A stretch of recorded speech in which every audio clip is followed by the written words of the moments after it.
Hello, konnichiwa minasan, kumusta kayo?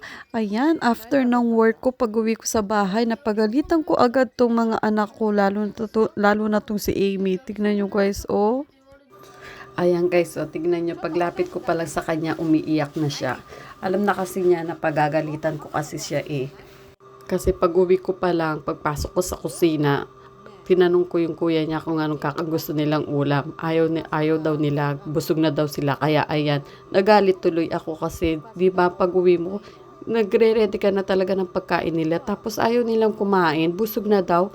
Tinanong ko kung anong kinain nila. Puro chichirya lang naman. Lalong-lalo na to si Amy kasi puro chichirya siya, lalo na pag wala ako. Kaya ayan, pinapili ko siya kung anong gusto niya. Kung chichirya lang ba o gusto niya magkanin o mag-ulam. Pero ayan, buti na nasabi, ewan ko lang, titignan ko bukas ko kakain pa ng chichirya tong batang to. Hindi ko kasi maano yung biyanan ko, kaya ayan, yung mga bata na lang ang dinidiretso kong pagalitan. Ang hirap kasi sa part ng nanay, di ba?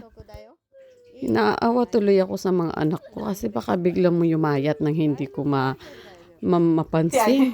Napagalitan ko. Konti lang naman. Sana na. Okay na, hindi na, tama na. Yun yung guys, nagkukulay kasi ako kaya ganyan yung hair ko. Alam nyo na, nagkakaedad, puro hair, puting buhok na tayo. Kaya, ayan no, pumelo.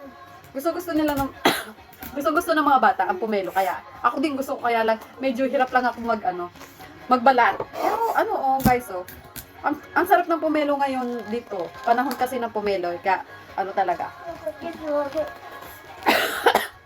Masarap talaga siya. Kaya kain tayo guys. Kain tayo guys, ayan oh.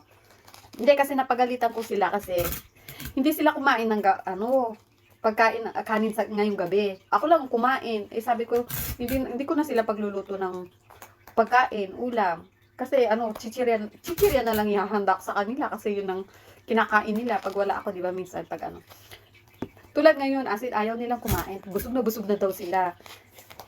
Sabi ko, hindi maganda yung chichirya lang ang kinakain nyo. Kaya, ayan. Napagalitan ko yan si Amy kanina. Kung magchichirya lang siya, hindi siya kumain ng kanin. Si Sean din busog daw. Ay, ayan, si Iki. Ayan, mag-usap-usap muna tayo ng masinsinan, kak. Alam nyo naman yung lola. Kasi, kung anong gustong kainin ng mga bata, yun yung pinapakain niya. Kaya, ayun. Ay, hindi ko rin masabihan. Nasabihan ko na siya dati. Kaya, ganun din eh. Kaya, inuulit-ulit lang niya. Wala. Nakakapagod magsalita. Kaya, yung mga bata na ang inano ko, matitina. Mga bata na ang pinagsabihan ko, kaya ganyan. Kung gusto nyong puro chichirya na lang ang kainin nyo, ihahanda ko sa inyo chichirya. Hindi na ako magluluto ng kanin nila tsaka ulam sa gabi. Diba? Kaya ayan. Umiyak. Kayo ko na chow yo. Sorry, yamita ho kayo. Kaya umiyak tong isa. Si kuya hindi naman naiyak. Pagsabihan ko lang din ng konti. Sabi ko kayo malalaki na at alam niyo na ang tama at mali. Pero si Amy kasi 4 years old pa lang. Magpa-5 na pala si Amy. Malapit na ang birthday niya.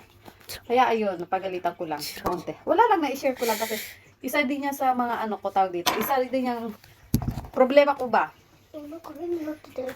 Hindi ko lang maano talaga kasi sa inyo. Kasi di ba? Iba kasi yung pananaw ng mga lola, ng mga hapon. May edad na rin kasi yung biyanan ko, kaya ang hirap naman pagsabihan. Kakain tayo guys sa pumelo. Gusto ng mga bata to guys. Vitamin C talaga. Makukuha mo vitamin C dito. Yame na siya. Ayan, may ginawa si Sean na bola. Made from origami. Misite ako na onichan. Ayan oh. Ayan oh. Ginawa niyang bola. Galing. May maliit pa daw part. Small. Small. Big one and small one. Okay.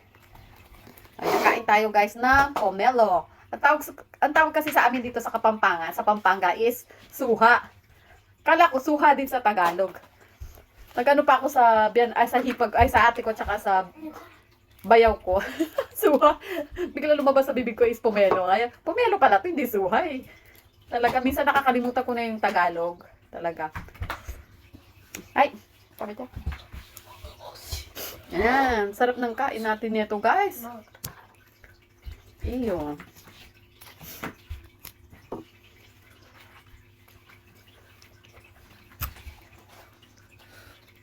Nagaano yung biyanan ko, bakit daw umiiyak si Amy kanina. Pinagsabihan ko kako. Kasi syempre, di ba? Hindi maganda sa bata yung puro chichirya lang. Maano pa man din to, mahilig talaga sa chichirya kaysa Cation kasi hindi masyado kumakain ng chichirya eh. Ito talaga, chichirya. Sabi ko pag wag masyado talaga.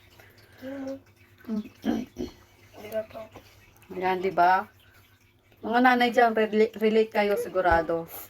Lalo na sa akin kasi, ang sa akin is, nagtatrabaho kasi ako. Late na akong dumarating. Kaya lang kasi, nasa sanayan din ng mga bata. Yan, di ba? Kahit late na silang kumain sa gabi, pag nasanay ang bata talaga, okay lang naman.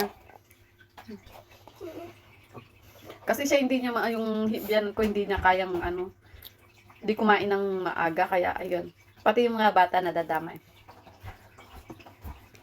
Sabihan nga daw na mahirap kalaban yung biyanan. Eh ako naman, madali akong kausap. Hindi ako mahirap at saka tahimik lang talaga ako. Hindi ko inaaway or Kaya lang, pagdating sa mga bata kasi, iba kasi, di ba? Kaya, ayun. Pero hindi naman ako sumasagot sa kanya na guys. Hindi naman. Mabait na,